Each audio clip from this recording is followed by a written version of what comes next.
I think it's kind of inevitable that people either just start to kill themselves or they have to find something that works. And Christianity has been proven to work. The reason that the sexual revolution seemed to work for a couple of generations is because we were living on the fumes. We hadn't torn everything apart yet. I'm increasingly seeing lots of significant secular voices pointing people back to the value of Christianity. I think we're already seeing lots of anecdotal evidence of people who wouldn't normally have considered church just walking into church, just trying it. Today we're going to be talking to Justin Brierley, the author of The Surprising Rebirth of Belief in God, Why New Atheism Grew Old and Secular Thinkers Are Considering Christianity Again. It's one of the most interesting books with one of the most fascinating theses of the last couple of years, and I've been looking forward to talking to Justin about this book since it was first published last September. Justin Brierley, for those of you who don't know him, is a UK broadcaster, writer, and speaker who is known for hosting the Unbelievable and Ask NT Write Anything podcasts, among other shows, including a documentary show focusing on the thesis of this book. He is passionate about creating thoughtful conversations about faith in both Christians and skeptics, and his first book, Unbelievable, Why, After 10 Years of Talking with Atheists, I'm Still a Christian, was published in 2017. He lives in Surrey, England, with his wife, Lucy, and their 4 children. This is our conversation. So, just to start off, this incredibly fascinating book, which I've consumed several times now, going through it. If you had to describe your thesis to a skeptic who was interviewing you about the book, how would you steelman the thesis that we're seeing a surprising rebirth of belief in God, despite the fact that almost all of the headlines indicate the rise of the nuns and galloping secularization? Well, it's a fair question because a lot of the initial response I had when I first put the title of the book out into Twitter space was very skeptical from skeptics saying, hang on, have you not seen all the statistics, Justin, in the West? Christendom on the decline, church glowing on the decline, the rise of the nuns.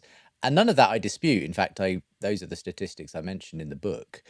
What I guess my thesis is that actually, despite all of those statistics, we are seeing what I think is a turning of the tide.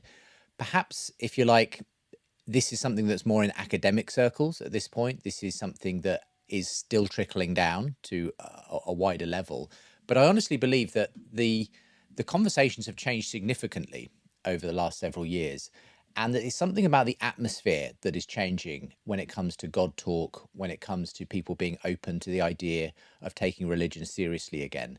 So really the book's major thesis, well, there are 2 really. One is that New Atheism rose but fell quite dramatically, that has been on the wane for some time, and that it's really a spent force. The kind of Richard Dawkins, Richard Dawkins and Christopher Hitchens kind of New Atheism. And that it's actually opened up a kind of a vacuum, actually, because it wasn't able to answer people's existential questions. All kinds of other quasi-religions have flooded in to the gap. We're all kind of, in that sense, intrinsically religious. You can't kind of take the religion out of us. But that this has created a meaning crisis in our culture, and that I'm increasingly seeing lots of significant secular voices stepping into that void and pointing people back to the value of Christianity. People like Jordan Peterson, Tom Holland, Douglas Murray, and the list goes on. So what my thesis in that sense is not that there is some great revival of Christianity happening, but I think there are signs that we may be heading towards something like a revival of Christianity. And a lot of that is about those conversations and the way that they've completely changed in the last 5 to 6 years. So there's a few aspects of that I want to look at, but I wanted to start by asking a question actually about your thesis on New Atheism, because I was familiar with a lot of the content later in the book because I've listened to your podcast for years. And so I actually saw quite a few of the conversations that you cite in the book. I'd never heard anyone or read anyone detail the collapse of New Atheism the way that you did. And I think myself, I kind of assumed that, once Christopher Hitchens, passed away, once wokeism became more of a prominent civilizational struggle than Islamism, these things seem to go through cycles, that it kind of just disappeared. But you give the details of quite a spectacular collapse, actually, the internal fights within New Atheism that I was totally unaware of. So how would you summarize the collapse of the New Atheists?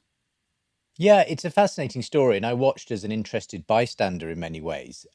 But I guess there's particular point that I reference in the book. It's called Elevatorgate, and it happened in 2011, 2012, and this was the story of a kind of quite well-known atheist skeptic woman who was part of a conference in Ireland, in Dublin, and she was on the panel talking about the fact that she thinks there was a problem with misogyny and sexism in the atheist movement. She goes on to sort of have drinks, sort of late night drinks with some of the other panelists. And as she goes back to her room, she gets propositioned essentially by someone from the conference. And she kind of blogs about this afterwards, saying, look, this is the problem with the atheist movement. It's very white, male dominated, sexist, and it's people think they can proposition you in elevators, basically. That might have been the end of it, except that Richard Dawkins kind of came in on this, and he wrote this highly sarcastic blog called Dear Muslima, which pitted the kind of concerns of this atheist feminist against, a Muslim woman who's suffering all kinds of ills at the hands of an authoritarian regime. And this just sort of poured gasoline on the whole thing, and the whole thing exploded. And essentially, from that point on, I think new atheism kind of split into two camps. The sort of what you might now call a progressive, woke sort of side who wanted something like atheism plus a commitment to social justice, LGBT, feminism, and everything. And then the kind of the ones who pushed against that, who said this was all politically correct nonsense, all we need is science and reason and free thinking. And you had Richard Dawkins and Sam Harris and people like that on that side. But it does feel like it split the movement down the center, and this Elevatorgate sort of thing, and the woman at the center of this was called Rebecca Watson, really was the defining moment of that. It was like the culture wars came early for new atheism, and suddenly the atheists were battling each other far harder than they'd ever battled their Christian counterparts on blogs, in person. A lot of atheist conferences ended up getting cancelled or descended into scenes of chaos when people refused to share a stage with each other. And you saw this kind of come out with things like Richard Dawkins, in recent years, doubling down on his criticism of transgender ideology, for example. And that has led to him being stripped of his American Humanist Association Humanist of the Year award. That happened in 2021, that he was stripped of that title. So there's been all of these kind of fascinating ways in which suddenly the atheist movement itself couldn't agree with each other. It was kind of like there was a honeymoon period, sort of from the mid 2000s, when things like the God Delusion were the best sellers, and basically the new atheists could all agree that religion was bad for you, God didn't exist, and hopefully if we just get hold of science and reason, we can create a fairer culture. But then it turned out you need more than that. You need more than science and reason. You need more than just a shared belief that God doesn't exist. You need to decide what you actually believe in. And they realized that they believed in very different things in the end. And that's where I think the collapse of the new atheism came. There were all kinds of other issues going on as well. There were genuine issues of misogyny. A lot of new atheist leaders got, criticized and accused credibly of sexism and behavior at conferences and things. And so the whole thing kind of, it kind of ate itself in the end. And as I say, it was fascinating to watch from the sidelines, because in a way it was like any movement that doesn't actually ultimately know what it stands for. It only stood against something. It just didn't know what direction it was supposed to take in the end. So, what's really interesting about your book is that it kind of pins down this moment where we don't really know what's going to come next. And I think that you have a very bold title, and in your book you make a very measured case about intellectuals coming around to the idea that Christianity is not only useful but actually in many ways beautiful. So there's the conversations with Jordan Peterson. There's the conversations with Douglas Murray, who's referred to himself as a Christian atheist. I had similar conversations when I interviewed Charles Murray for National Review. He's an agnostic. He says that America's doomed if a revival doesn't happen. So basically saying, like, if what you say may be happening in your book doesn't happen, he thinks that it's going to end very badly indeed. The one thing, though, that I wonder what your take is on is that many of the intellectuals you examine in your book have come to believe that Christianity is useful and even beautiful, but they can't be pinned down on whether or not they believe Christianity to be actually true, right? So Douglas Murray recently said, I basically have to hear a voice from God in order to believe that. He admits that he's putting the bar far higher than he should be, but just admits that that's what I would need in order to convert. Jordan Peterson, people often think he seems to be sort of staggering forward in his struggle with God, but has said that he's not sure if he'll be able to make the leap. Even though his wife and his daughter, his wife became Catholic, his daughter goes to a Protestant church in Arizona. And so even Ayan Hirsi Ali, who Richard Dawkins admits now, okay, Ayan, you are a Christian based on their conversation at Dissident Dialogues, but there's plenty of orthodoxy that she has yet to fully accept or wrap her mind around. She said in their discussion she's not sure if people live on after death, which is a pretty essential part of the Christian worldview.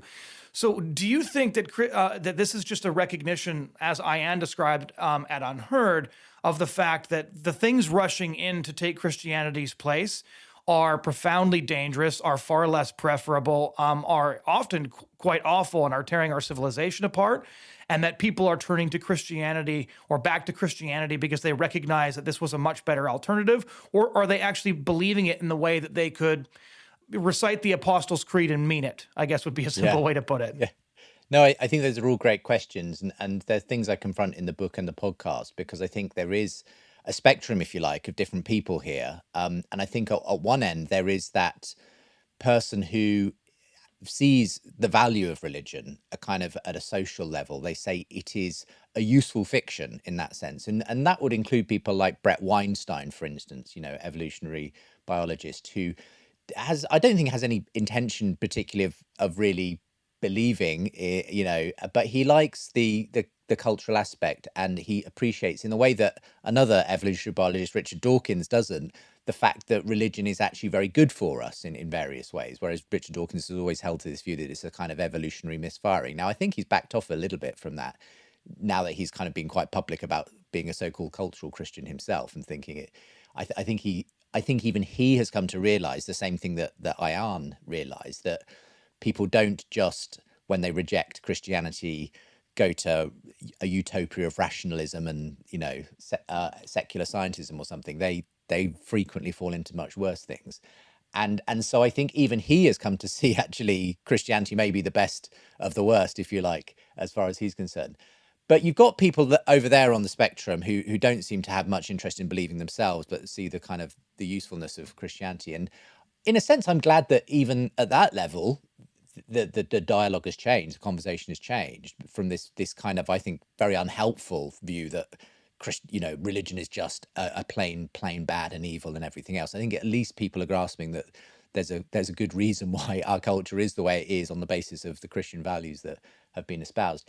Having said that, I don't think everyone's in that segment. I think there are people who are sort of, I would describe, sort of teetering on the edge of belief. And I would say that the Jordan Petersons are an interesting example of that, where so often when you hear what he has to say, as well as obviously appreciating the value of Christianity, he seems to be on the verge of believing it. I remember a very moving interview he had with Jonathan Pajot, Orthodox icon carver, where Peterson talked about, he said, I'm amazed by my belief, because he recognized that somehow Jesus Christ represented the coming together of the subjective, imaginative, symbolic world, with the kind of objective, historical, factual world. And he seems to have those moments quite regularly where he seems to teeter right on the edge of something like Orthodox Christian faith, but who knows, it's hard to say.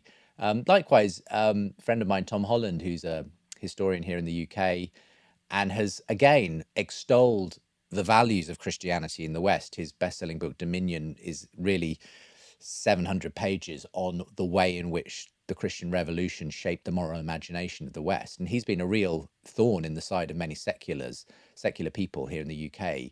And yet he's always kind of been somewhat shy of saying exactly where he stands on the question of God himself. But I've seen him become more and more attracted to the Christian vision of reality, to the point now, in our last public conversation where he talked about what appeared to be sort of quite specific answers to prayer that he thinks he's had. And so he seems to be on this journey towards embracing it. And then I think you've got people like Ayan Hirsi Ali, and a number of other people I talk about in the book and the podcast, who I think have jumped in, basically. Now, Ayan Hirsi Ali, we could we could speculate exactly where she is, whether she, believes all the right things or not at this point. What I do get the sense, though, just in the conversations I've seen her have, is that she really has kind of somehow grasped the heart of Christianity, that actually this is a complete worldview shift. And yeah, she's probably working a lot of things out. She's very early on in that journey.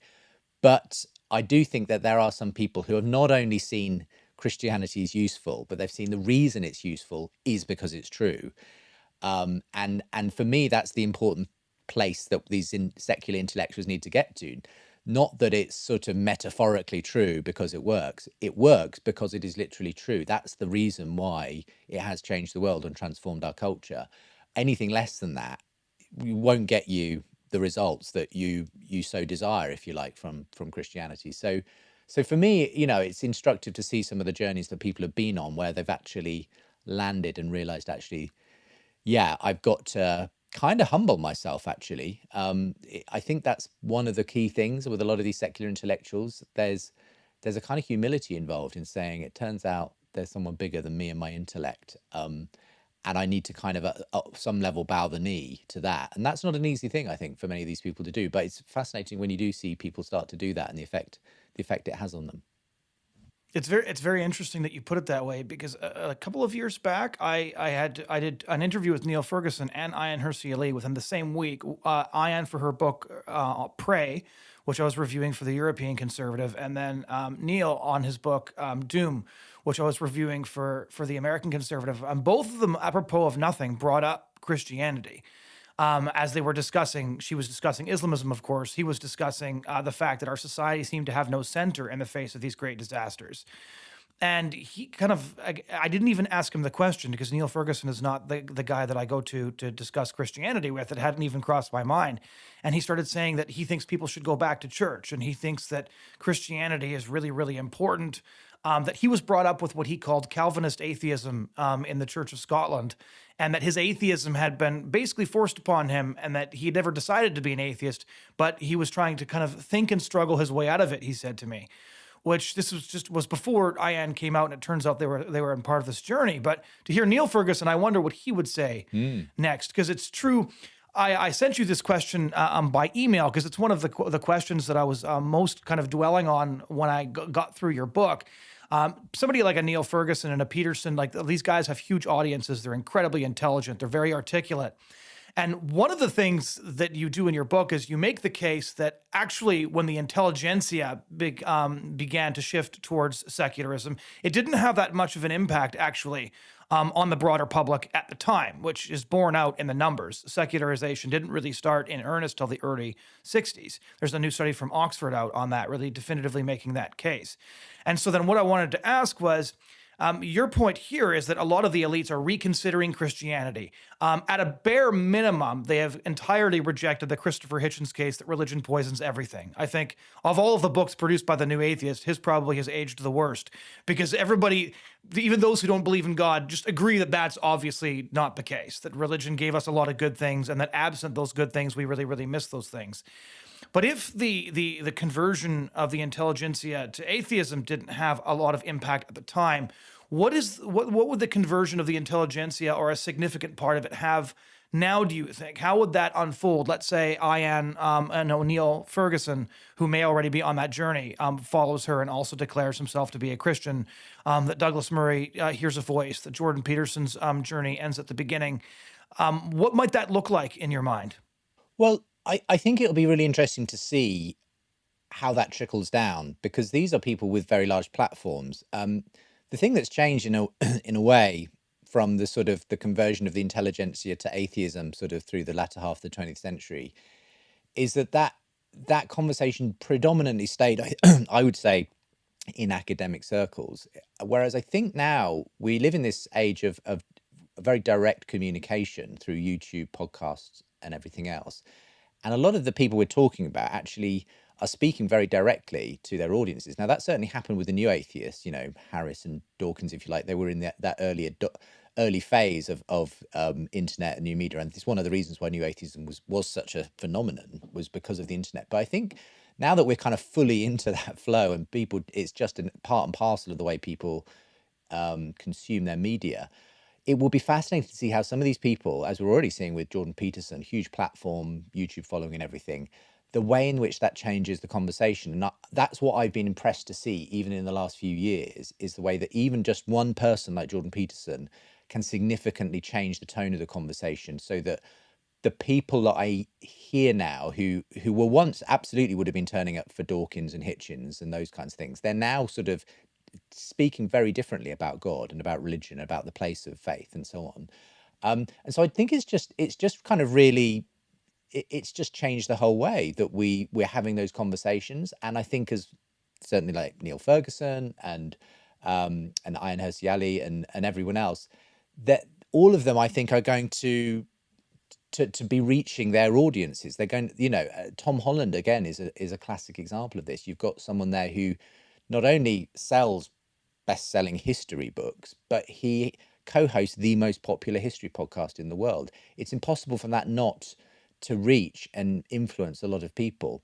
So I think that's going to be one of the major ways in which we see that change. Is that it will begin to change the kind of the tenor of the conversation among lots and lots of people. And I think that's going to open up opportunity for the church to speak into people's lives in new ways. I think we're already seeing, I'm seeing lots of anecdotal evidence here in the UK of people who wouldn't normally have considered church just walking into church, just trying it. Literally people who, and here's the other thing that I think is the catalyst. It's the meaning crisis. It's the fact that a lot of the reason people have been turning up for Jordan Peterson is because they have this sense of an unfulfilled life, and the promises that they were sold haven't materialized in the kind of secular atheist culture. And I just think there's an opportunity now. It was Douglas Murray himself who kind of, if you like, gave me the idea for the book when we were having a conversation a couple of years ago, and he referenced that well-worn line by Matthew Arnold about the melancholy, long withdrawing roar of the sea of faith. And he said, the thing about the sea of faith, Justin, is it could come back in again. That's the point of tides. And he was saying this in the context of talking about seeing a surprising number of people of his own peers, his intellectual peers, converting to Christianity. And he said, maybe this is a moment when people are a bit more receptive to this message. And I think that's only continued to happen since I had that conversation with him. So I do think that's the major way in which these particular individuals, that those kind of elites, as you say, it's the influence they'll have on the people who are listening to them and watching them. Whether or not they kind of fully convert and get on board, to some extent, is not that relevant necessarily. It's the fact that they are themselves talking in such different terms about faith, as you say, and the all of the people you've mentioned and more that I could add are having that effect, I think, at the moment. I've been wondering, and there's a couple of chapters in your book that really made me want to ask this: if there are not many paths forward from the moment that you describe really well in this book, because based on the trajectory of even some of the intellectuals that you take a look at, so Peterson, for example. I remember one of my friends texting me after watching Jordan Peterson give a biblical interpretation fused with Freud and Carl Jung, and said, this man is going to start a cult if he doesn't convert. And I remember thinking that's not outside the realm of possibility. And so I wondered, when you lay out the meaning crisis, when you lay out the fact that people are becoming more open to spirituality in general, when a lot of the religion poisons everything, stuff has been cleared away and people have kind of been granted permission to explore these things, do you think that a return to Christianity itself is likely, considering the fact that Christianity is so pitted against the sexual revolution upon which many of our most significant cultural movements are premised? Or a meaning-infused sort of moralistic therapeutic deism? Because I agree with you entirely that the vacuum is going to be filled. I wonder sometimes, though, if because I'm a Christian, I just hope that, okay, people are gonna realize that Christianity was right this whole time. We're gonna see sort of a reversal of the secularist trend. But the reality is there's many paths from this moment. And you've captured the moment here, I think, perfectly. But I wonder if Christianity is the most likely path for them Yeah. to take, or just the most likely path for intellectuals to take. Yeah. No, I think you're absolutely right there. And I think that's something I've increasingly been aware of actually, is that I think there is a real pull for Christianity once people get it in intellectual circles. It's for me, I'm not seeing lots of intellectuals sort of going, "Oh, I might give, Buddhism a try. I might give Islam a try. I might give, you know." It does feel like Christianity has the high ground here. That's once people kind of get turned on to the intellectual tradition, especially of Christianity, suddenly the lights go on for a lot of them, I think. Not I don't think that's necessarily going to happen for everyone, obviously, and I think Ayaan Hirsi Ali's right on the money, when she says in her Dissident Dialogues that the reason secular materialism has failed is because it can't give young men the kind of vision for life and identity that, say, Islam can give them. Islam is incredibly attractive to young men who are looking for that kind of meaning and purpose. Sadly, very often more attractive than lots of versions of Christianity. And so, absolutely, there's an absolute possibility that for a certain demographic that is beginning to fill that void, if you like. I think that there are also kind of versions of Christianity which are kind of more politically motivated. And again, this has been the criticism sometimes of Ayaan Hirsi Ali, that it's a kind of quasi-Christian nationalism or something, that is being invoked as the kind of solution to the West crisis. Now, again, that is a path down which people could go, and some people do seem to be going down that path. And again, for me, that's a wrong turn. That's just going to create another kind of idol. So yeah, there's lots of things that, I quote in the book G.K. Chesterton's famous line about once people stop believing in God, they don't thereafter believe in anything. They have the capacity to believe, though they don't believe in nothing, they have the capacity to believe in anything. Now, what will come back in with the tide? Yeah, there could be lots of different things, and we are already seeing that. But I suppose it is my faith in the end that gives me an optimism that actually Christianity will be the thing that ultimately triumphs, kind of as it did in the past. I just think all the other things on offer don't give the kind of fulfillment ultimately. And I'm encouraged in that sense that a lot of the energy seems to be with Christianity in those leading figures who are talking in this way.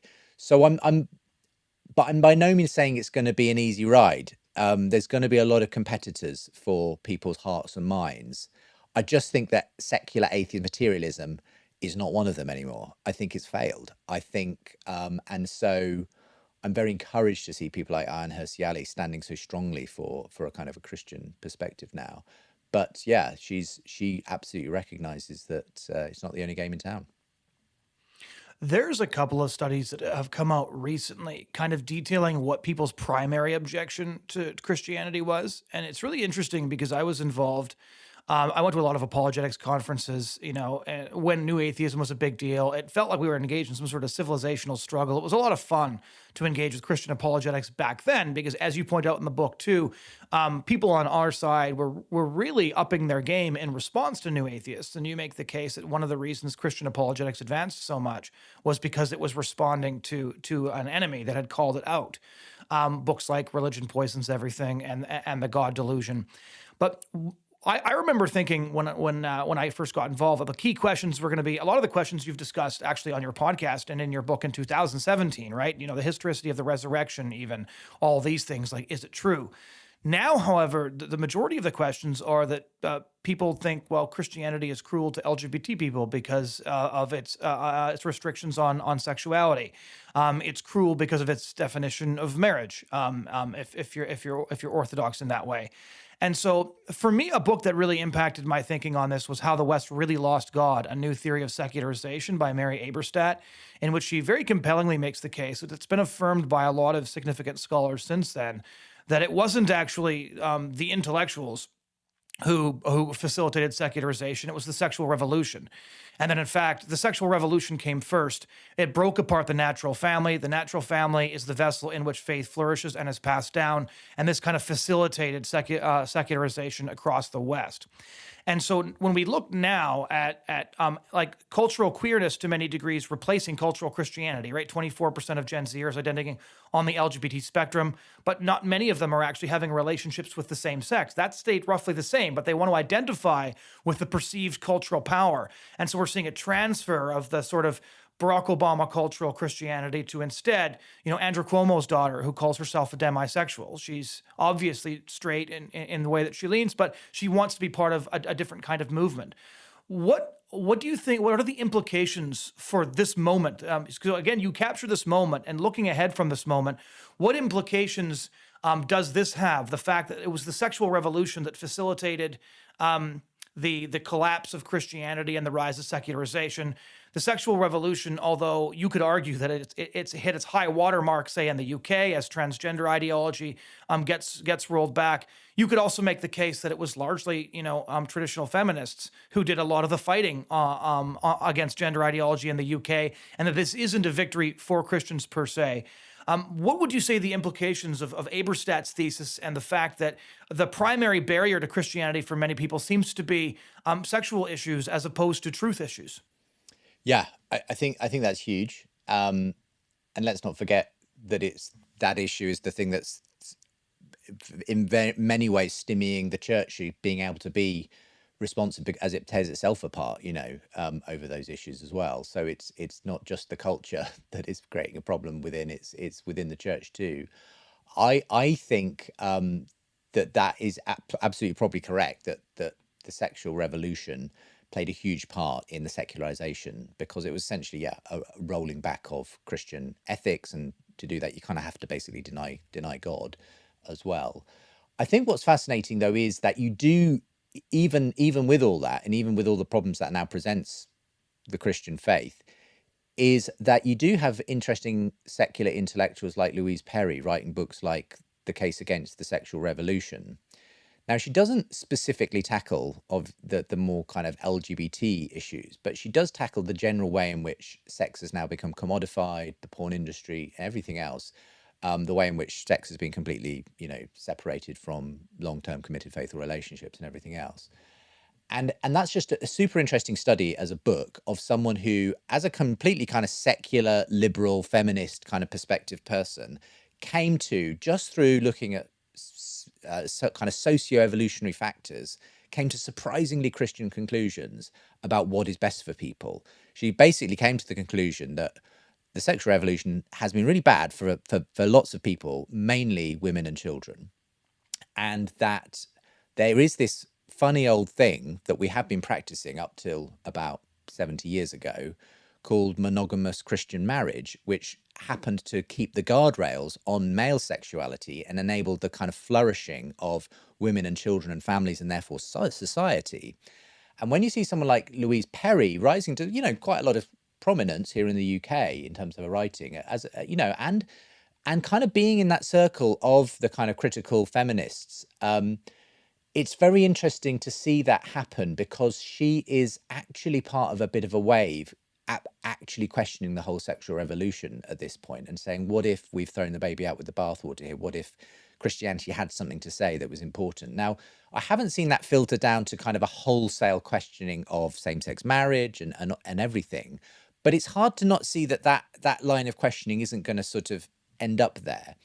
And I wonder if there's a sort of the pendulum which swung so far in one direction post sexual revolution we're starting to see it swing back here in the UK, as you say, as the kind of cash report and things like that kind of just bring a more common sense attitude, if anything, to issues around transgender and everything. But I wonder if it might even swing further as people kind of realize to be human is more than just to be a kind of biological machine that you can do whatever you want with and sleep with whoever you want with and identify as whatever you want. I think increasingly there's a kind of a swing back to recognizing that actually we were kind of created with a kind of a design in mind, with a way that we function best. So I absolutely acknowledge that it's really difficult at this point to persuade people of the traditional sexual ethic of Christianity because they're so inculcated. But I think as they start to see the other ways in which Christianity makes sense of themselves, there is I think, a movement towards starting to see that the stuff it said about sexuality might also make some sense as well. So I wouldn't write that off. We saw how quickly attitudes and ethics changed in the sexual revolution. They could change back again. Don't forget that we're basically living in the same kind of, or a similar-ish sexual attitude now to the one that the early church was born in. Greco-Roman culture was highly, liberal, you could say, in a sense, in terms of its sex. The rules were a bit different in terms of society and so on, but basically it was an incredibly sexually liberated culture. The first sexual revolution was, of course, the Christian sexual revolution, which basically made men be faithful to women and stopped them sleeping around with whoever they wanted. And I just wonder whether it's not impossible that you could see a similar kind of anti-sexual revolution, of its own coming even in our day. And who knows what that could look like. But I guess I'm just saying, don't assume just because this is where we are that this is where we'll always be in that way. That's a very I really like that point because Louise Perry's book. What struck me about Louise Perry's book, The Case Against the Sexual Revolution, is it was brilliantly written, but also there was a lot of anger on behalf of women and what they're being forced to endure in a very pornified culture, where consent has turned out to be a very flimsy standard because, as it turns out, it's sexual expectations have changed as a result of pornography, which means that the choices that young women are faced with generally feel like obligations. And we know from all the data coming out of the UK, Canada, and the United States, there's significant data indicating that intimacy has transformed into something that resembles a 21st century sexual Hunger Games in many cases. And to add to Louise Perry, there's Mary Harrington as well. They're quite good friends, and I've interviewed both of them, and I would be shocked if they didn't make it into a sequel to your book at some point. Like, it does very much seem that their critique of the sexual revolution is leading them in the direction that you just articulated. And the next conclusion would be, if I want this to be true, like actually true, not just preferable, but true, I might end up having to make a leap. Yeah, no, I think that's right. I do briefly mention Louise Perry in the book, but she only really kind of came into my consciousness properly as the book was kind of coming to a close. And I've since had the opportunity for a couple of conversations with her on the podcast I run. And I do think, I honestly think she's kind of taken the temperature of young people, especially. I think you'd be surprised at how, even though it looks, you walk down your road and, we're recording this in June, it's Pride Month, and it just looks like everyone's up for, a very kind of progressive liberal. I think it's surprising, though, how unhappy young people are with their sex lives, despite this kind of very liberal, progressive culture we're in, and unfulfilled they are in them. And that is a lot to do with pornography and everything else. And there's a point at which I think people realize, despite, use Louise Perry's phrase, pulling on the freedom lever and maximizing that, it turns out just doing that doesn't actually result in happier, more flourishing lives. And I just think at a practical level, there's a sense in which people may, in various roundabout ways, come back to realize that the Christian sexual ethic has something going for it. So I guess I see them as a bellwether of what might happen more generally in our culture going forward. So, in your view, you articulate this on page 169 of the book. You talk about the digital age. And it's interesting because I've done a few interviews and written a few pieces for the European Conservative on the digital age, and I was therefore intrigued by your optimism, because for me, when I started your book, and I'm reading about the different intellectuals that are embracing the fact that Christianity is good, and some of them who are flirting with the idea that it's true, I thought, well, for intellectuals who spend all of their time, actually grappling with the meaning of the universe and all that, it would actually make it seems more likely to me that somebody like a Douglas Murray, as entranced as he is by, by beauty, by poetry, by all these things, it seems more likely to me that somebody who spends their time kind of interrogating the meaning of things might come back to Christianity than your average, consumer who spends most of their time commuting and glutting on TV and pornography and those sorts of things. Because the sheer roar of modern culture, the number of addictive things that we've kind of entangled ourselves in, make it very, very difficult to give people any time to think at all.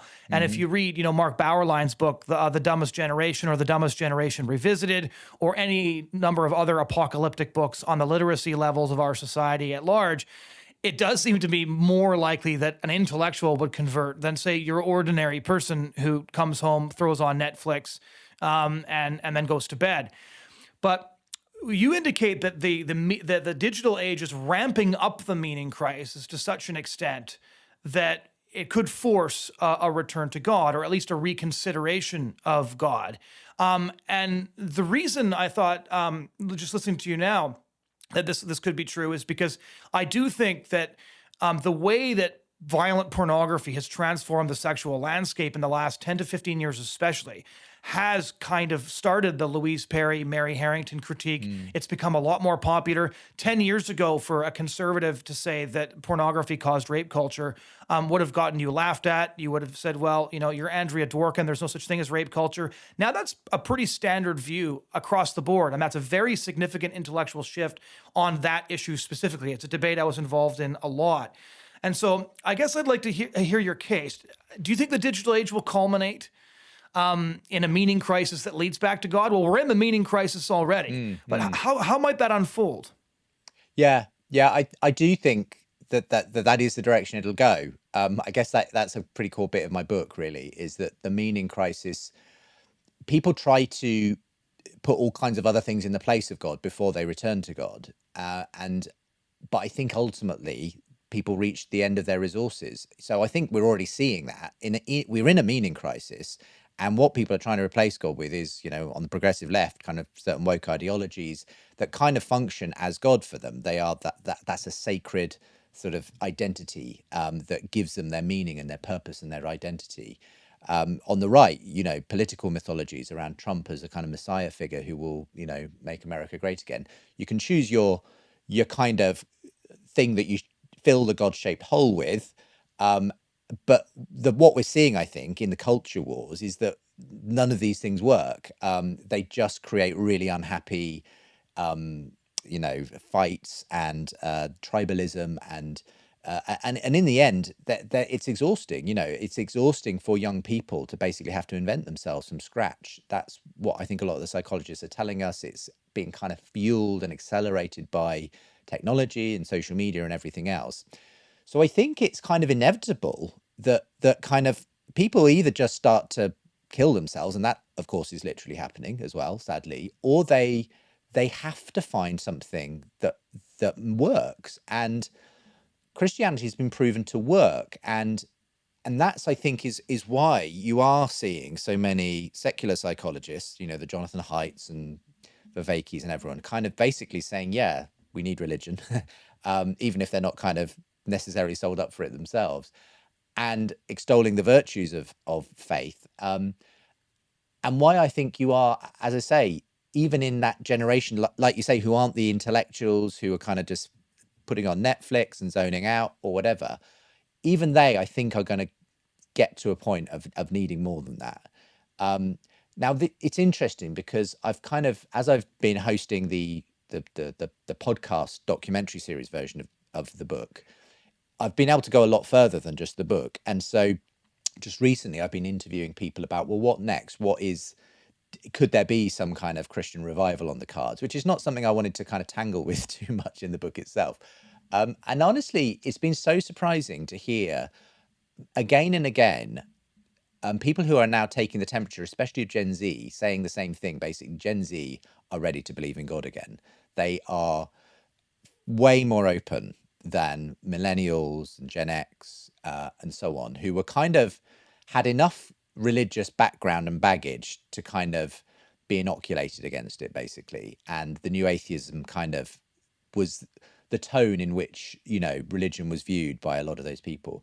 That doesn't apply to Gen Z. They miss the new atheism. They're kind of so unchurched that they don't really have a reference point to kind of criticize it from. And fascinatingly, from what I'm seeing, there's an incredible openness, actually, and I think it's borne by the fact that they are kind of desperate for something to make sense.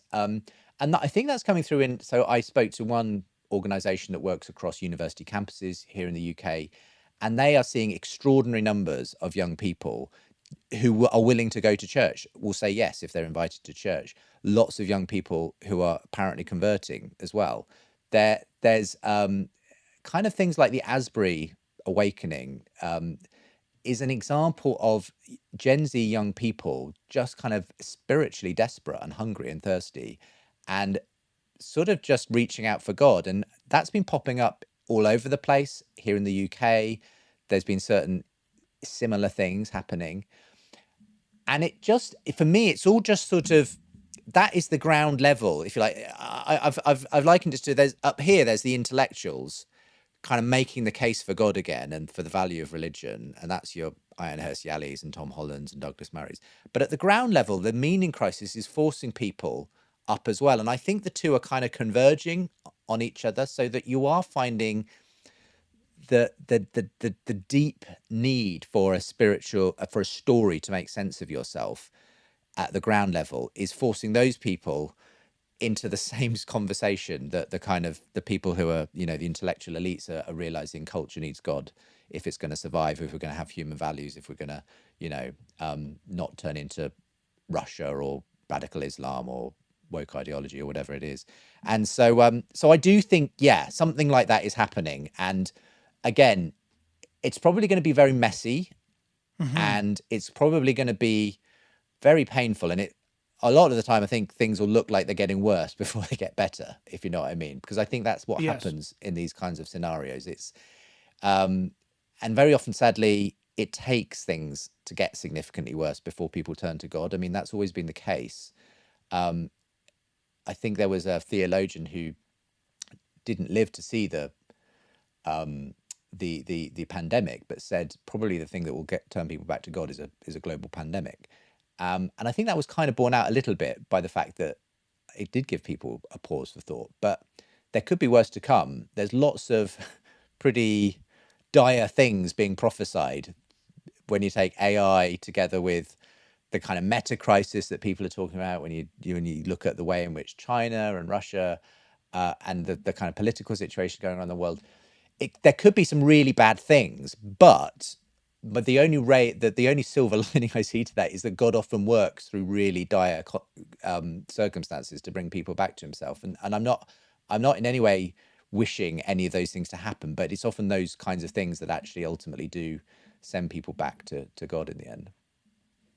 No, and you're right that the baggage of previous generations being cleared away has opened up room for a conversation, right? We find that, like I work for a pro-life organization, and going out and speaking to young people about abortion is far easier than talking to somebody who's older, because this is just something that they grew up with. It's nobody talked them out of, believing that life in the womb should be protected. It was sort of their default. And young people today are very cynical and very open to being told that they were lied to. They instinctively recognize that they were told that they have everything, and it doesn't feel that way. They're very, very unhappy. They were starting to be unhappy before technology, which has just sort of ramped up the trend, because I think Malcolm Muggeridge put it best when he said, sex is the mysticism of materialism.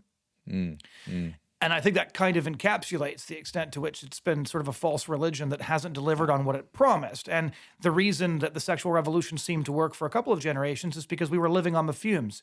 We hadn't torn everything apart yet. People were still, getting married. They were having families. Yeah. But now this younger generation, they didn't get any of the benefits. They've only gotten the downsides. And so for them, they already know this isn't working. They just don't know why. They don't know what else there is. Which is why, every sexual identity now becomes a movement almost immediately, with its own banner and its own kind of tribe. But I guess, sort of as a wrap-up question, what I wanted to know was, if I had to encapsulate your book in one sentence, I would have said, The elites are now at the point where they admit we need Christ, but are not yet at the point of saying I need Christ.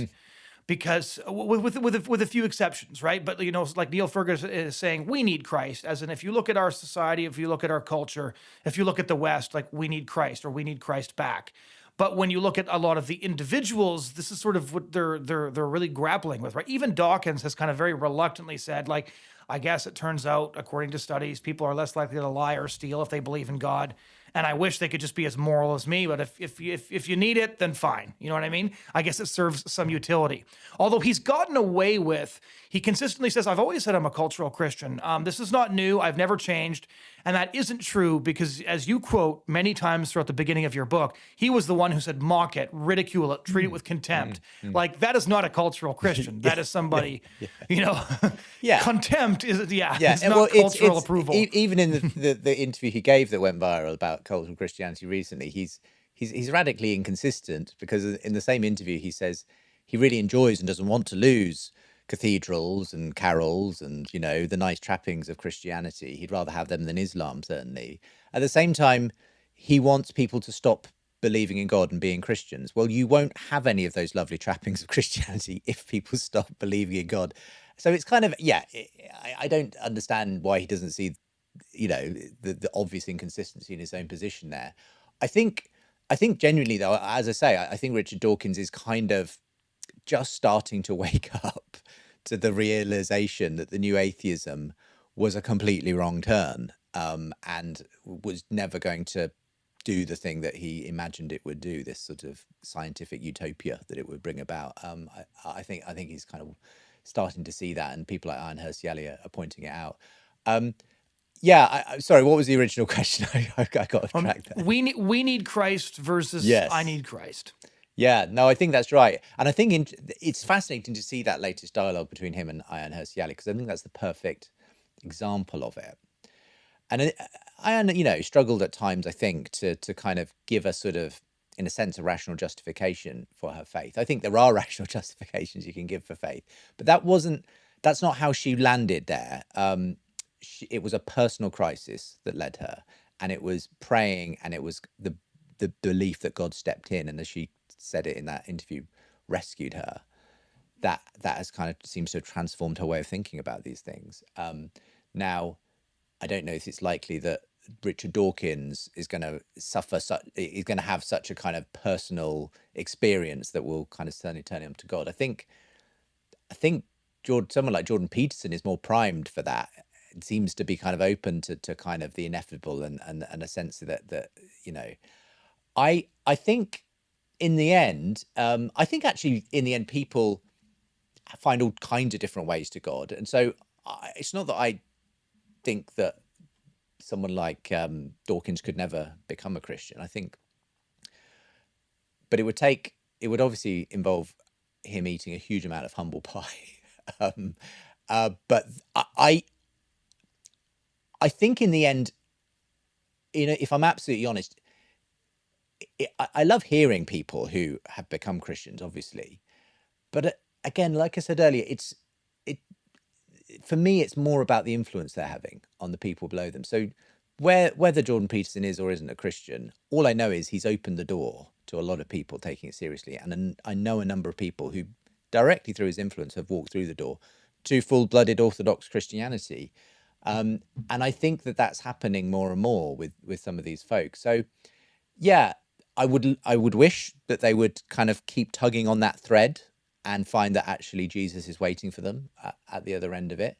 Not all of them will, but I'm very hopeful that it's opening that door for a lot of other people to pull on that thread, and a lot of people I think are now starting to wake up and realize these values that I long for, this story that I wish were true, maybe it is true. Maybe I was sold a false bill of goods with the kind of atheist naturalism story of reality, and I just think people are kind of willing to change their mind. So yeah, that's my overall picture. As a final question about the book, what was the general response to it? It's been very positive. As I say, certainly there have been plenty of sort of skeptics who have said, what rebirth when you look at the statistics. But having said that, what I've been struck by is I maybe was the first person to publish on this phenomenon, but I've seen a lot of more people now recognizing it. It was very interesting that, only a month or two after the book was published in September last year, Ayan Hirsi comes out with her viral article, Why I'm Now a Christian. Suddenly I hear a lot of other people talking very similar terms about the way in which actually we're no less religious than we used to be. We've just got religious about other things, woke ideology, political mythologies, and so on. You have, interesting stories like Russell Brand suddenly becoming very devout in faith and becoming baptized. Lots of other people who seem to be on a similar trajectory, and so I think there was a kind of that initial skepticism, I think, has been replaced by people even grudgingly admitting there might be something in this whole thing, and that actually it does feel like the ground has shifted quite significantly in the last few years. So I'm getting a lot of very positive response. A lot of Christians who I think are just encouraged as well, because inevitably there's been a lot of skepticism, negativity, cynicism around the church, arguably for good reasons, all the scandals and politicization and everything else that does happen. But this, I think, was just a shot of hope and optimism to say that actually I don't think God's finished with the church in the West, and that dead things come back to life. And, that's been the history of Christianity. And I think it will be the future as well. Justin, thank you so much for taking the time. Oh, it's been a fantastic interview, Jonathan. I've really, really enjoyed it. So thanks for having me on. Thank you for joining us for this conversation. If you want to hear other conversations like it, you can subscribe to this YouTube channel. You can also find our content wherever you get your podcasts, or you can head over to thebridgehead.ca where we post both written commentary and video. Thanks so much for joining us.